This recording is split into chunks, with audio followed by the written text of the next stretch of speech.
You wouldn't build a house without a foundation, so why try to build a business without one? Grow your contracting business and grow your mind with Growth Mindset Monday. All right. We are back. Welcome back to Mindset Monday. And I apologize. We literally are working on transitioning our new intro in. So that was our old one. Apologies. But there it is. You guys know the drill. If you're here live, go ahead and drop your name and business name, and we'll give you the good old shout out. Well, I'm really excited about today. Why? Probably not because it's 55 degrees in the middle of winter. Who knows? Not the fact that we haven't received any rain, which also sucks. But I'm really excited about the topic of conversation today, right? A lot of you guys are at this point where you're starting to hire, or you've already hired people, and you're struggling with your people. And I know this because I get conversations from you all the time, right? So let me give you a couple little shout outs here. We got Rachel with NSP Construction, and I think that's West Virginia. Welcome to the show. Total side note about West Virginia. Why do Alabama and West Virginia have like really cool songs and the rest of us don't? I'm just saying. We got Daniel with Noble Custom Glass and Mirror checking in from good old Buford, Georgia. I'll tell you, Daniel, we're redoing our bathroom right now. I could use a glass guy. I don't know if you deliver to Utah. We got Josh with Handy Volt LLC tuned in from the Valley of the Sun, the PHX. Welcome, my friend. And then somebody asked, is this live? Yes, my friend, this is live. Clean Cut Landscaping. We are live, my friend, and you are here with us. Appreciate it. Again, if you guys are here live, go ahead and drop your name and your business name. We'll give you a nice little shout out in the comments. So what is it that I really want to talk to you guys about today? Well, let me back things up a minute, okay?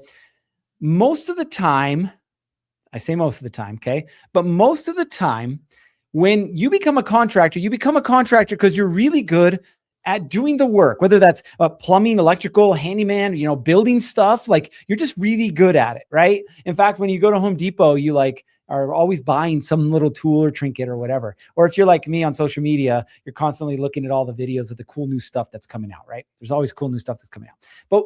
But when it comes to running a business, okay, the one of the biggest struggles that I see is this idea that nobody knows how to manage people. They don't know how to lead people. And so ultimately what ends up happening is they may have a really good person, but the person leaves because they don't know how to be managed. You talk down to them, you yell and scream at them, right? And it ends up being this like, I don't want to work for that guy. He's an a-hole. Pretty sure none of you guys have ever experienced that one, right? Or what ends up happening, and this is also very common, is you hire somebody to do a certain job so that you don't have to do the job, except you don't know how to manage them. So they do the job, but they do it wrong. And you have to come back and fix it. And it's not once, and it's not twice, and it's not 3 times. It is over and over and over again, right? You're paying the employee tax and not the one the government's taking from you. Got a couple more folks here. We'll give you a little shout out to Julie with Burton's Plumbing, the plumbers in pink. Love it. Welcome to the show, Julie. Jesse with Odd Job Heroes out of East Pennsylvania. Daniel says no, but I've connected with lots of people across the states for these reasons. I believe it. We've got Kenneth with Kingdom Electrical Services. Welcome to the show. James Gutierrez. Good morning. Let's see. We've got Mike says most people get into this field and start making more money than they ever did and start messing up the money. Yes, 100%. You are right. This conversation is not necessarily about the money. We do have those conversations, but not today. Today, I want to talk about people, and I want to run a scenario by you. Okay. Ready? Here we go. You're in the office. You're doing that thing that you love to do the most, paperwork, probably paying bills. Okay. And you get a phone call. And one of your employees says, hey, I effed up. I screwed this thing up. This wall fell, or the panel blew up, or, I punched a hole in the ceiling, or whatever the thing is, right? And now all of a sudden, this employee that you have is not making you money, but is costing you money. What is your initial reaction? Okay. Not to the employee that's making you money, but the employee that's costing you money. What is your initial reaction? And while I'm waiting for your comments, I'll give you a perfect example. we're doing this job up in Park City, right? Thank the good Lord. I think we're done this week. We've been on it since June of last year. We are doing framing, paint, and drywall. Okay. So we finished the framing, pass inspection. Everything's great. Then we send the drywall guys up right after they finished all their in-wall stuff or your plumbing, electrical, HVAC, all that good stuff. We send the drywall guys up, right? And on a commercial space, there's 2 layers of drywall for those of you that don't know, right? For fireproofing. So they do the first layer of drywall, passes inspection. Great. They haven't received the go ahead to do layer 2. Okay. But someone did layer 2. And the supervisor calls us and said, what the hell's going on? Layer 2 is up and they did it incorrectly. And I was like, what? So we go up there. My wife does. We go up there and we realize that, yes, they put up layer 2. They used the wrong screws and the drywall is running the same direction as the previous layer. So layer 2 is running the same direction as layer 1. It has to run perpendicular, right? So we end up having to tear down the drywall, right? Turns into this whole adventure. I end up having to tear down the drywall. Okay. My wife calls me, true story. Okay. I'm wrapping up everything at the office. She calls me and she says, hey, we need to get 50 sheets of drywall up here ASAP. And she tells me what happened, right? We've already got drywaller number 2 on deck. He's headed up there with his guys, but he needs to get the drywall up there. They're focusing on starting to remove that second layer. We got to get up this new second layer before the end of the weekend because we got inspection, right? So I end up going to Home Depot. I rent a Home Depot Penske truck. I go to the drywall supplier, load up 50 sheets of 4x8x12 drywall, drive them up there. We unload them. And then I leave the truck there. We come back the next morning. We end up having to load all the broken and bad drywall in the back of the U-Haul. I have to drive it to the dump and then unload it. Okay. So what happened? We were super clear ahead of time. We're like, hey, here's your responsibilities. Here's how we expect you to do it. Here's your point of contact. Do this, don't do that. Like we were super clear, but shit still happens, right? Shit still happens.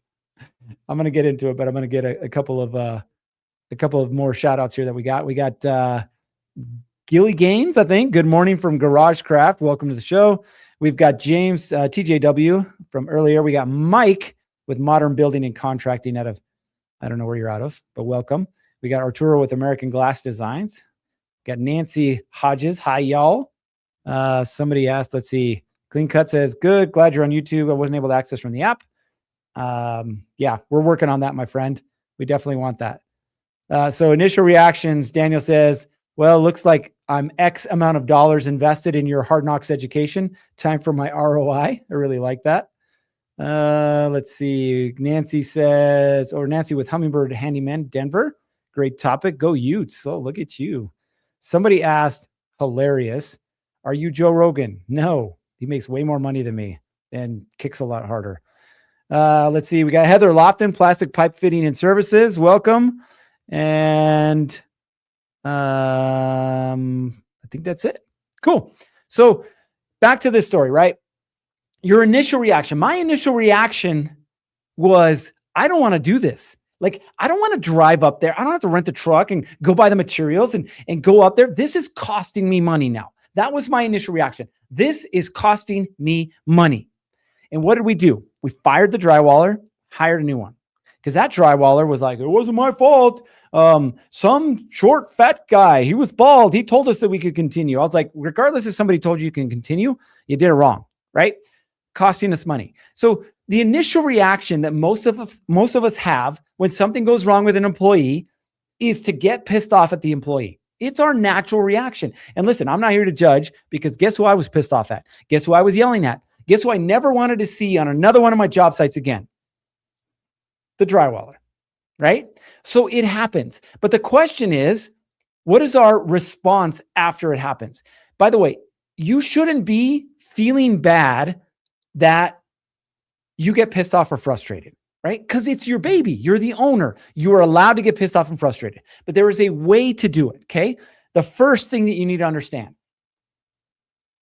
as much as you want to go off, tee off, whatever you want to call it, on your employee, don't do it.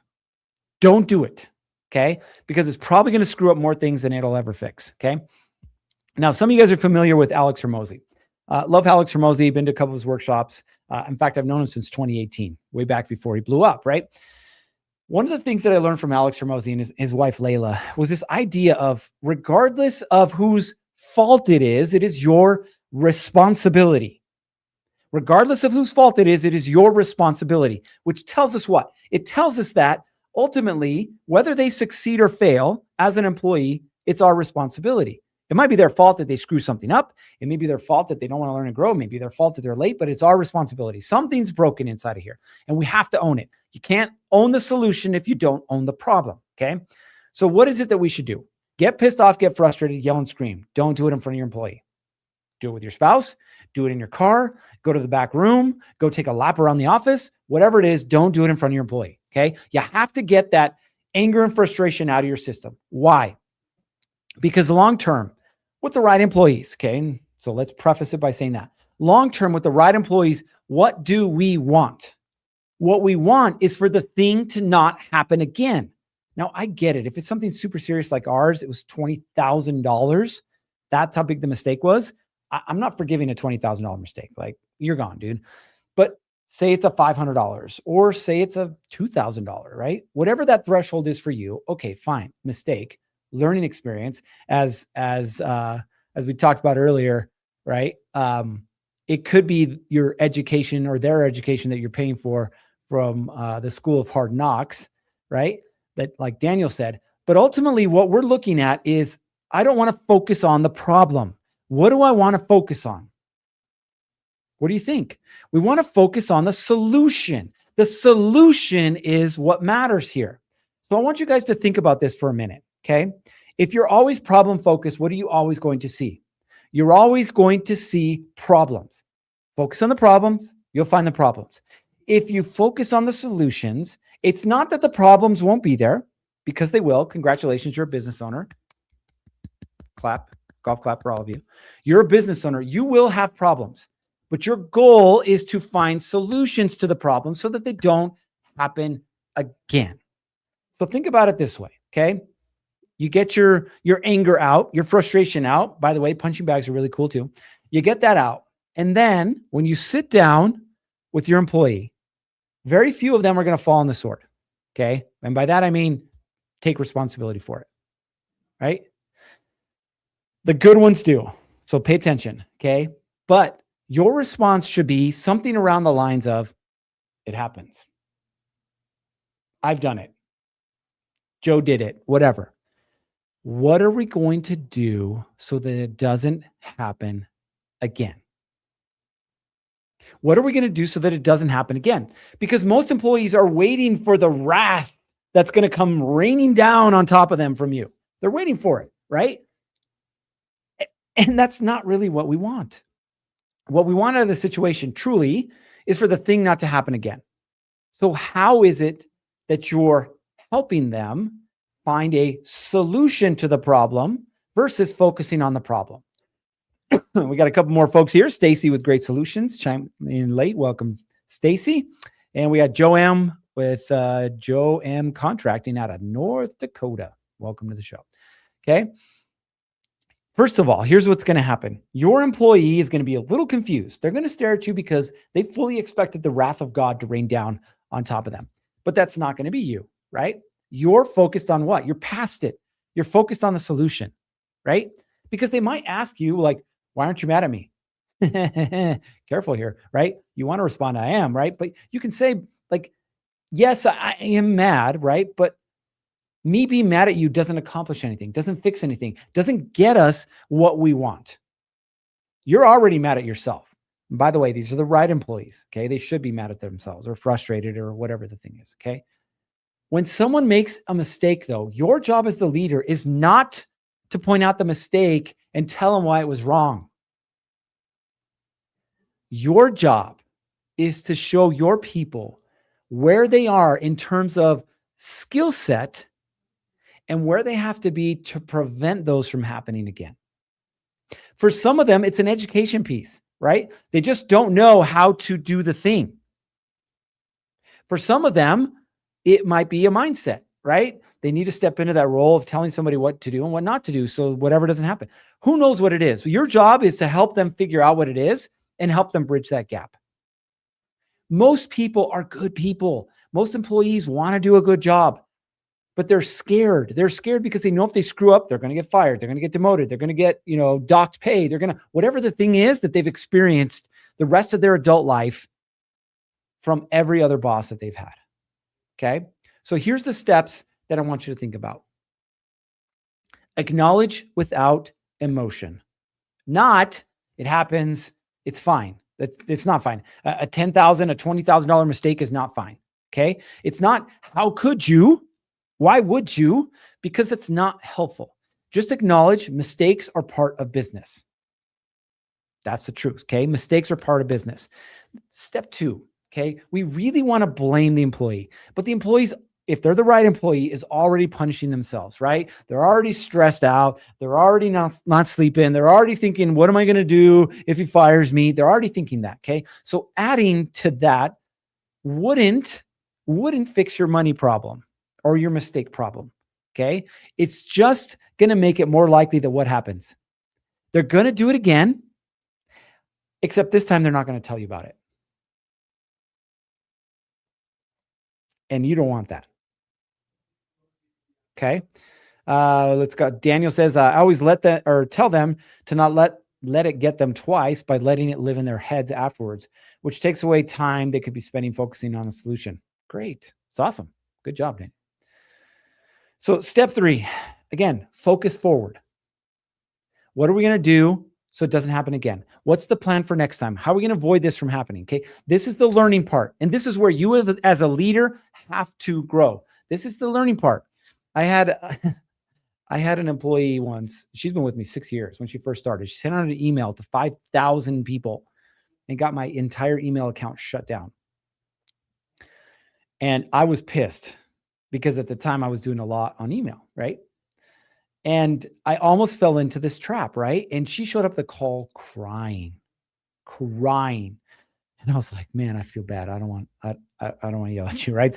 I didn't yell at her, but we did talk about it, right? But I'm going to tell you right now, to this day, because of that initial conversation that we had, she has no qualms asking me how to do it right the first time. Or, hey, this is what I'm thinking about doing. What do you think, right? She's changed her mindset to be more solutions oriented. Okay. Step 4. Okay. Document the learning.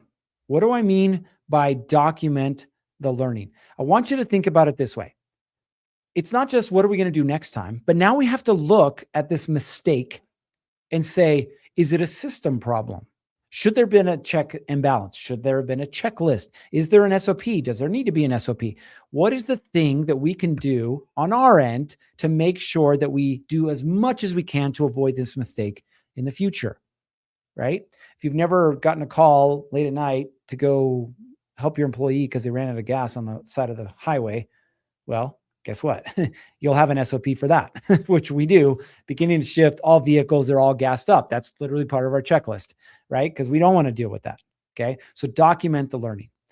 Here's the biggest thing for you, right? And I want you to take, of anything that we talked about today, if there's anything that I want you to take home, this is the thing. Okay. Your job as the leader is not to punish mistakes. It's to point out the gap between where they are and where they need to be. Your job is not to punish mistakes. It's to point out the gap of where they are and where they need to be. Because the right employees will do their damnness to bridge that gap. They'll work their hardest to bridge that gap. The wrong ones don't care. Okay. So give them the opportunity to bridge that gap. You want to build a strong culture. You want to build a strong team. You want people that are fiercely loyal to you. That's the way to do it. All right. I appreciate you guys being here on this beautiful Monday, but you know what time it is. It's time to get out there and be better leaders. It's time to grow your business the right way. It's not about you. It's about your people. Make it about them. Become a better leader. Lead from the front, and you're going to see where your business ends up 12 months from now. All right. You guys know what time it is. It's time to get after it. 3, 2, 1. Off you go.